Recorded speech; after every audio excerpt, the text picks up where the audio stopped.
Hi, let's take a look at this week's Imperial City rotating vendor inventory. A Glenumbra treasure map. It's cheaply available on the market. Skip. Affix script Cowardice.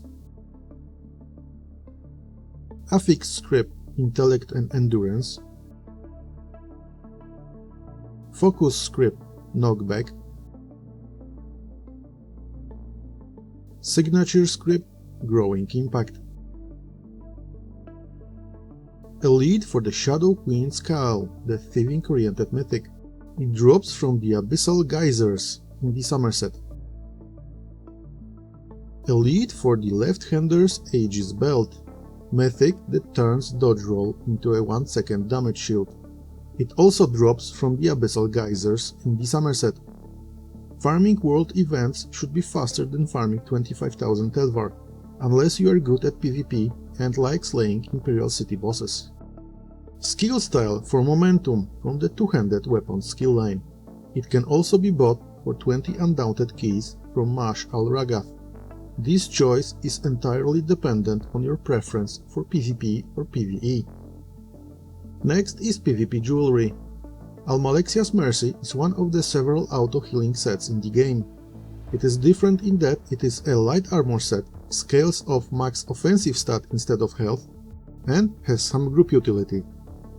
In theory, it could be utilized by tanks that are annoyed by fake healers in group dungeon pickup groups, but honestly it is more of a trap for inexperienced players, and as you can see it is not a popular set. Thews of the Harbinger was OP for a hot minute in the past, then Zenimax changed the scaling of the damage, and now it's just another weak set. Now let's jump to the Infinite Archive. A Vardenfell treasure map. Those are decent, but also cheaply available on the market. Skip. Affix script Defile. Focus script Frost Damage. Signature script Anchorite's Potency. Nazaray shoulder style. There is low market supply on both servers, and the price is high enough to warrant spending 15,000 archival fortunes. Bound companion jewelry. Usually this is the best gamble option on companion gear. However, one of the recent events spammed companion jewelry as a part of the rewards, and market hasn't recovered yet. Skip. Disgusting Spoils is a fragment of the Maligraphic Skiver non-combat pet, one of many fragments dropping in the archive. You will get that sooner or later. Skip.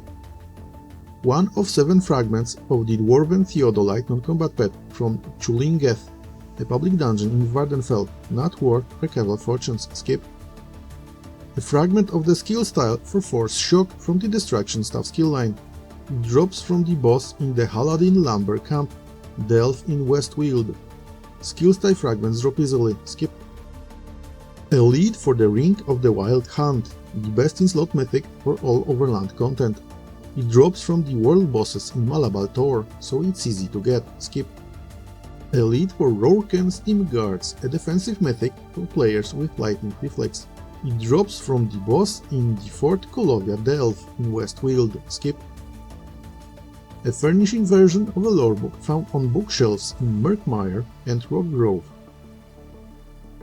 A furnishing version of a lorebook found in the Necrom Underways on Telvanni Peninsula. And finally, Overland sets dropping this week are from Eastmarch and The Reach. Thank you for watching. Please leave a like and subscribe.